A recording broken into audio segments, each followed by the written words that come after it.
Hello, hello, hello. After an amazing masterclass, here we are again. One more interview this afternoon, and then we are having a little break, and then we are going back to masterclass for keynote speaking. So here we are with Aliyah. Aliyah is supporting us from a long time, and I'm so happy to have her again.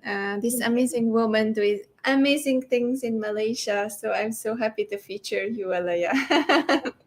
Thank you, Andrea. And firstly, congratulations on the third year that we've been together, and especially you on the third year, doing so much and expanding and giving so much of knowledge to all the people out there globally. And I think that's fantastic. So, kudos to you. Well, thank you also for being on board. That means a lot. I always say that I always appreciate everyone who is coming along because even I'm alone. We can help so many people, and if we are together, maybe we see more. We can help more. So I'm always up for that. Hi. Aliyah, hi, Ajahn. Yes, he's here already, jumping out of the masterclass. So, Aliyah, tell us a little bit about yourself before we are jumping right into your topic. So, for those who doesn't know you, a little bit about your background, about your favorite relaxation mode, something personal, something professional. Right, sure. I come from a very large family of 10 and grew up, I think poor is the word, understated word here, but we had a tough life. But I think today, when I look back, I think all of us, even last night, siblings were gathering and we were just saying how fortunate we are to have gone through difficult times to know today and able to recognize that we need to give, to give back to society what we have taken and not forget our roots. And I think that has been instilled by our parents. I come from a mixed parentage family. So that has been instilled by our parents ever since we were very, very young. Now, the past 25 years, although my background from my degree to my master's is both in PR, HR, and education, I was all along involved in non-profit organizations. So I established non-profit clinics, I established dialysis centers and the first cardiac center in charitable cardiac center in Malaysia. And in year 2020, I decided to take a break to pursue my PhD. So I wanted to do a thesis because I want to make some changes towards non-profit organizations. Hence, my PhD topic is along those lines. Not that I needed, a DR in front, but it was more the fact that I wanted to push the agenda to make some changes towards the nonprofit sector. So in 2020, taking a break, I didn't expect to do anything, but ended up with a couple of things that came along my way. I'm glad that I've done it and I've not said no. Although, multitasker is now the word, as in 2 years, I've established a social enterprise that's currently at its peak, booming. So I'm hiring. And then I set up a foundation for mental health, mostly for mental health, emotional intelligence, resilience, and also physical, because I felt that, yes, there was quite a few of mental health organizations, but I'm a strong believer that mental health alone is not enough. I think you need to combine it as a holistic, the whole thing with being emotionally intelligent, having balance, resilience, and also physical fitness is going to contribute towards mental health. So we set up a foundation called the Health on World Foundation in 2020. And it's 2 years old now, and that's also booming. So I'm also hiring for that. And I've helped a couple of friends set up a foundation where it's called A Leap of Faith. And these five very generous business guys came together to give me a large sum of funds to disseminate to, especially towards upgrading of children's homes and elderly homes. So they're very focused on wanting to upgrade existing facilities to make sure that children and adults, especially the elderly who are in charitable homes or orphanages, etc., have a decent place to live, stay, and are comfortable. Basically, I change houses and upgrade them into homes. So that's the other thing that's on my plate currently. And so far this year, it's the first year of establishment, but we have done 6 homes, upgraded 6 homes. And hi Christian. And also I'm now starting with a elderly home in Johor in the south. So we've just started that, and now we're getting ready for Christmas parties at children's homes and things like that. So that's the other venture that I am spending my time with. And of course, I do some training, and I'm sitting on two of the university boards for one private university and one public university. So then the public university and the private university end of the year both are rushing towards programs and events. So I'm trying to juggle both the universities and trying to give them, and one of the universities actually going to run a huge workshop for universities to understand more on foundations, establishing nonprofits, etc., etc. That's coming up at the end of November and early December. So yeah, so that's for me time. My time is I do a little bit of painting. I like to do a little bit of art and painting. That's a little bit of de-stressing, and I have to sit still and not move much, so that helps because I can't sit still. Other than that, of course I have mentoring and I do coaching as well. So I take that as both something that is like a job, a work thing, and yet I take it as something that's relaxing because I get to listen to their side and what they're going through and see, let them make the decisions. But I think that feeling of wanting to help and getting people, friends who come in and also help, I think it's a great honor and a great opportunity for me to learn, grow, share experiences, etc., etc. So it's over lots of cup of coffees, lots of cake, lot of coffees, lot of meetings, lot We have of it's just food. that's just amazing. I mean, you don't have to search for long for food in Malaysia. Exactly, exactly. It's always like, okay, let's meet over a cup of coffee, let's meet over a cup of tea, sort of thing. So yes, juggling quite a bit of things, but so far I'm on track while writing my thesis. That's the only thing that's a little bit slacking.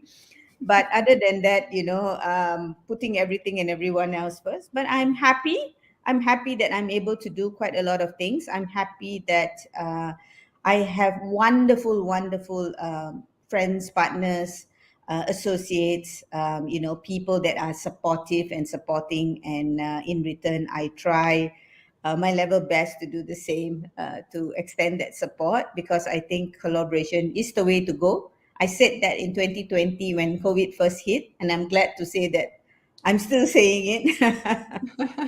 Yes. So yeah. So that's a little or a lot about me. Yep. True, Hi. true. Hi, Malar. So true, and it's good to see them also coming, and I know Malar is also someone who is with you and always in Yes. there for you, and yeah, I'm just sending a lot of love for Malar from here. So, Aliyah, this is already a very good introduction for your topic, which is about multitaskers thrives on new ventures, because let alone all these three different things that you are leading, you also do other things that are also taking time. And most of the time, what is scarce is the time, right? Itself. So, how does this fit into your lifestyle? How did you manage to integrate these things so that you still have this you time, as you said, and you dedicated still can be there 100%ly for all the ventures that you are in? Yeah. Andrea, I think for me, importantly, and I think this is something that I figured out along the way, is I'm able to multitask for a few reasons. One is the things that I take on my plate are things that I'm really good at. These are things that I'm comfortable doing. I have confidence doing. This is, things that I love doing. But not necessarily we do what we like and we think we're going to succeed. I think we need to make sure that when we take on more things, it also means more responsibilities. Hence, you must be good at doing it. Otherwise, if you fail, it's not just you failing, but rather everyone, whatever course or whatever project that you've taken on will take the hit and will fail as well. So I think that's very important to me, that when I say yes and I commit, I'm sure that I will be able to make it, do it, and give my best towards it. Then I take that on, and then it doesn't feel like as if I'm overloaded with it, because I can manage, I can juggle, I can reach out and do what I need to do balance my time, and things like that. The other thing is, I think, like, I said just now, the people that I rope in to help me are always the people who have on the similar wavelength as me, similar thoughts, similar passion, similar, the need of wanting to pay it forward, the need of wanting to do something. So, for example, when I visited a children's home, I invited Malavili one of the mornings and said, "Would you like to come?" Because I knew that she was also very passionate about kids. She was doing, things from writing to wanting to, like, she teaches Sunday school. So I wouldn't invite someone who I didn't think would fit into that agenda of mine. So when I talked about Mental Health Foundation, I was with Dr. Sangeeta because she's a die-hard mental health fanatic. She's a counselor, and so it's easy then to draw up those events, programs, and someone has your back. Similarly, my partner for Akrab, or rather the social enterprise, doing, we're doing two, coming up to our third project with scholars. And I know that person is Raja Azura because she is the person who is always for teenagers, the younger generation, those who are in universities, because of her background. So therefore, again, it's easy, then you don't feel like as if you need to do so much of work, and everything it fits like a jigsaw puzzle when you want to take on a project and start. So that's very important to note. When we want to multitask, we want to collaborate, we want to take on more than we can handle, it must be for the right reasons, things that you're good at, and obviously, also things that, with people that are going to be there and support you, and help you to fit those pieces, like, to turn out one beautiful jigsaw puzzle. And I think that's very, very important. I really like the jigsaw puzzle metaphor, because it's just something that if you don't put it on the right place, it's not fitting. So it has to be something that is really fitting exactly. So it comes to friends, it comes to community, it comes to how you choose your projects. It fits all along the way. And Achan is saying having like-minded friends will assist you grow together in your project. So all of you are going on the way, and it's just amazing to see, right? So about the multitasker, is it a mindset? I would just ask, is it a mindset? Are you consciously choosing many projects, or you just say yes to whatever comes, like opportunity taker?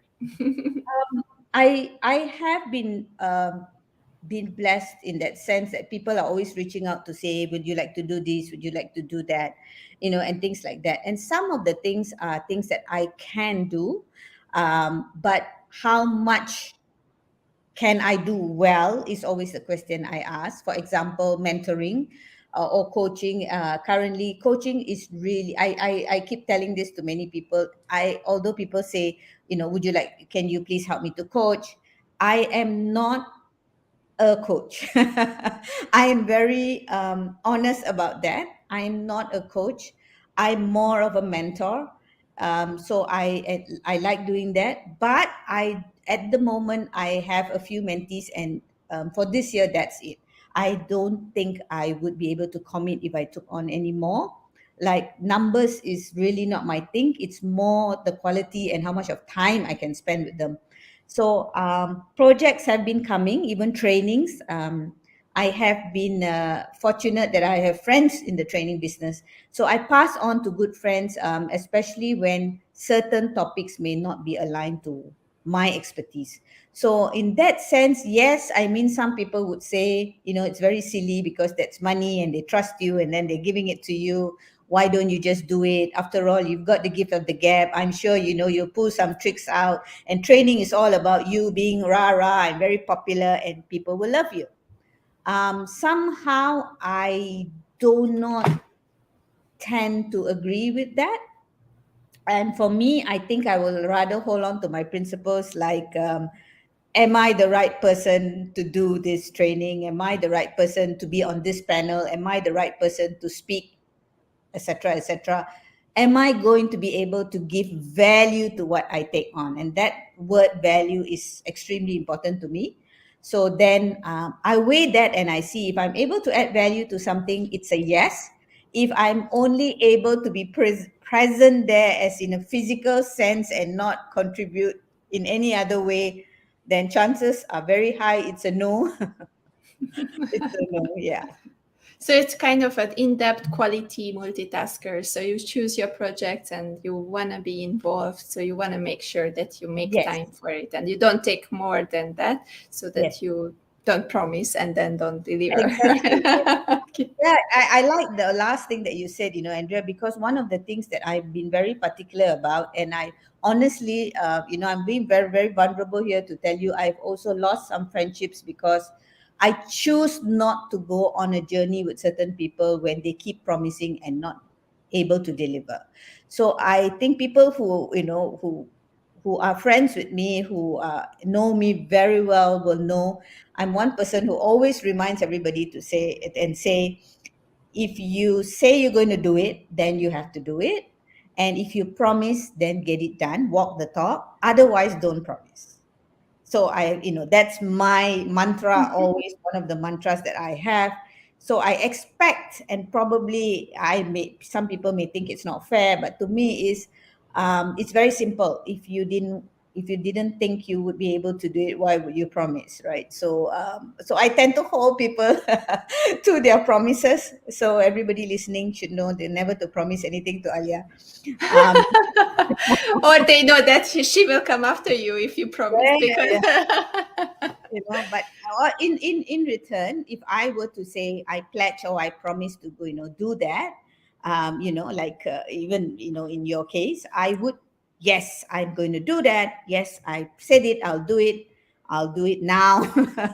I'll get it done, that kind of thing. Because once I commit and once I say yes, then I will ensure, come high waters, wide the ocean, I will swim to make sure it's done.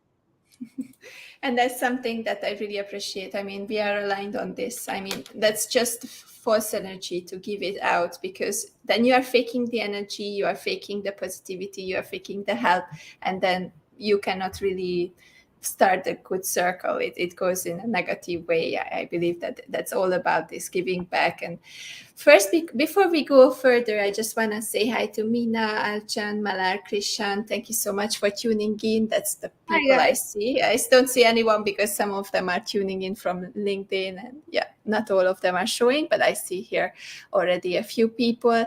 For the projects that you do, I saw something very exciting just now. You did a Guinness record collaboration, and that was just so amazing. And I think it's a very good idea nowadays to do something different to raise awareness. And there are people out there who will give a little. And this is, I believe, it's part of your kind of belief about changing the foundation, how foundation works and how charity works. So tell Yeah. us a little bit about this project. Sure. Sure. It started off in 2018 when Alvin so happens to also be my nephew. And Alvin has a mindset that I salute with them. His mindset is like, if you set your mind to it, you will be able to do it. Now, he's a young chap. At that point of time, he was like 25 years old. And after completing his degree in business, he wanted to be in physical fitness. So he was a personal trainer first at one of the sports places, gyms, and then he set up his own little one in Kajang.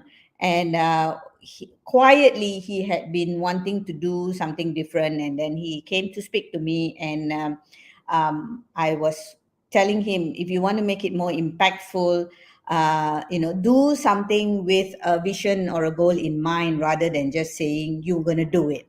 So he chose a charity that he wanted to support, a very small one, in 2018 by walking backwards 12 hours in the stadium, running backwards in the stadium. So I went to view this, and that was for Malaysian Book of Records. Now, the dismay that I had was that there was no publicity on it. There was not many people that knew about it. And this was him putting in the effort of 12 hours running backwards. So even when the Guinness Book of Records people were there were hardly like 30 people there, and most of it was family. And this was at a large stadium. So my disappointment is always, where's the community, where are the people, where are the, this is a big feat.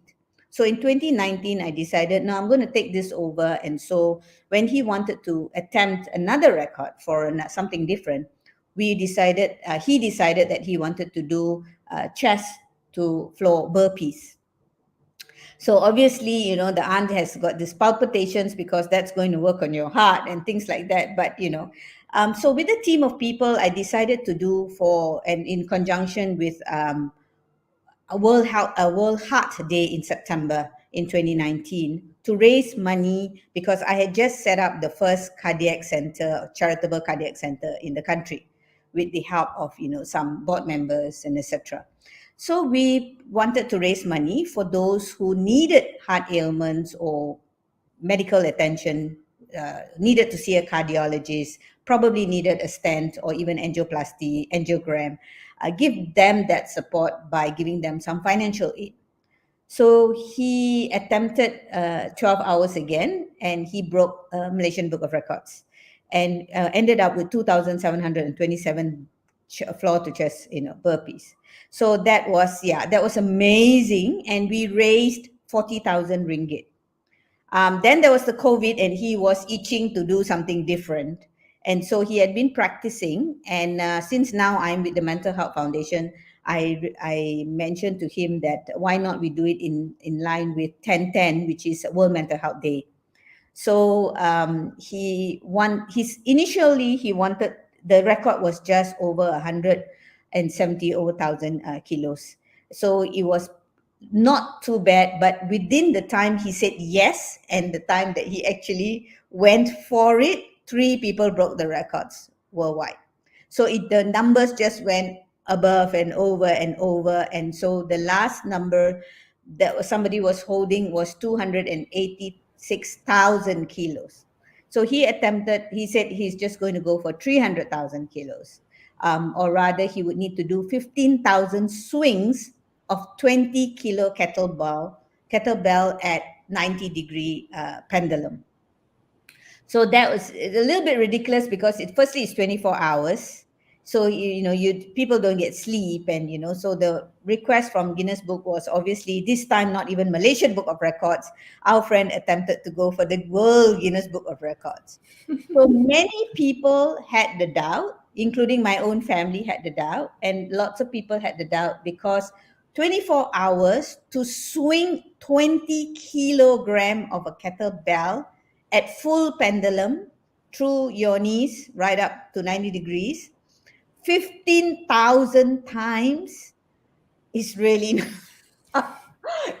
not, But I'm thinking about it, how many times I do it normally. And yes, it's crazy. So even I tried the 6 kilos and 8 kilos, and I will tell you like 20 times, and someone can take a video, but 15,000 times, not even 1,500, but 15,000 times over 24 hours without sleep is no easy feat. Right. But to me, the fact that he turned up on that day, he was determined, we registered him, that was already a win. So we decided to set a target of 30,000 ringgit. And this time the money is going for youth.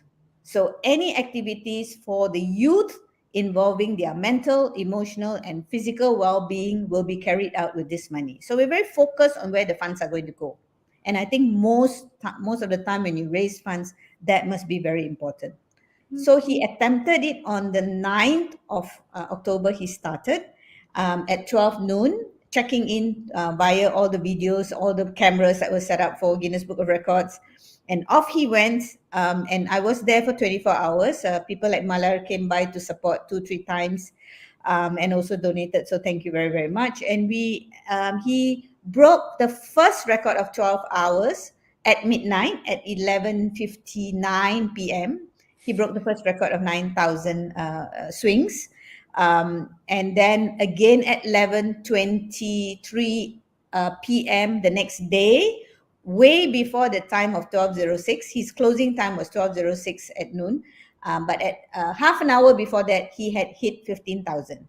So he ended up with 15,388 swings, and clinched.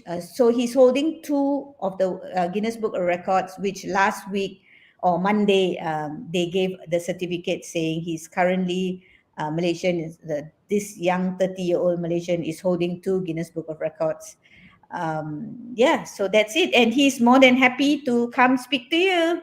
Yes, yes.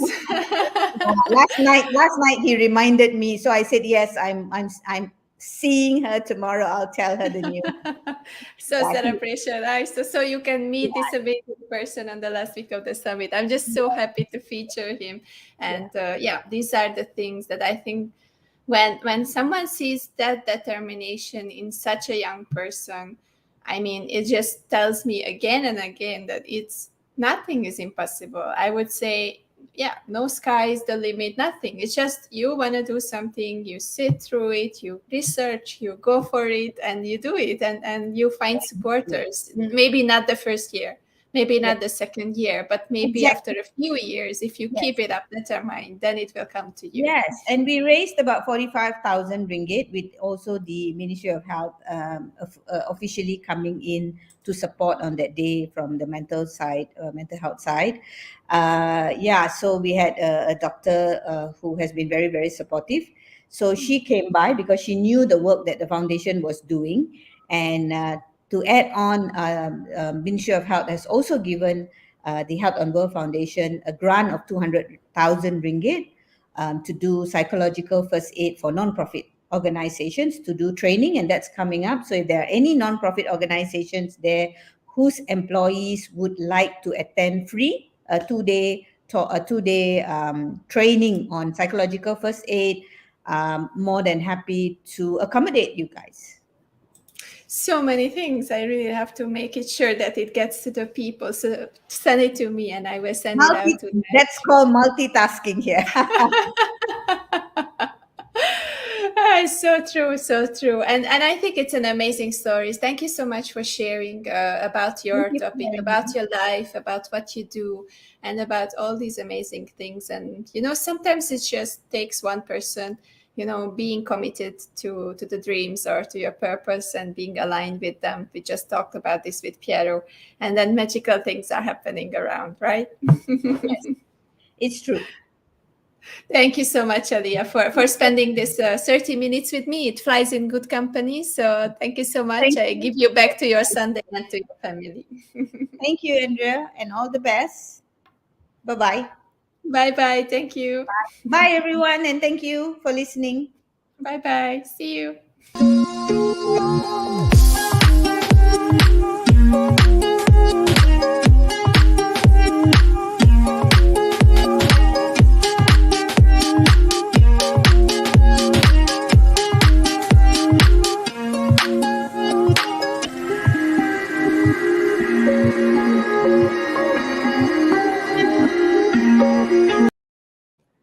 So this was the second part of the interview sessions for this Sunday. We have one more late in the night from 8 p.m. Malaysia time.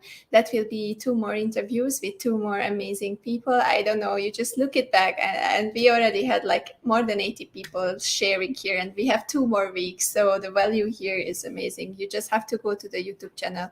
I'm organizing them in according to the topics. So you will find it now week by week and we'll be finishing this week after we finish today. And then, yeah, rewatch the sessions, ask questions, write below, share about it if you have something valuable that you think you can share with other people. It's all about sharing the knowledge that's behind the Global Empowerment Hub. And next to it, I have an announcement. We will be changing the Global Empowerment Hub logo. You can already check it out at the website. So what you need to do is go to www.globalempowermenthub.com and check out the new logo of the GEH, which is kind of summarizing everything what we do. We are a hybrid community empowering change makers so that they can learn about digital, they can learn about personal growth, leadership, anything that they need, and so that we can empower others.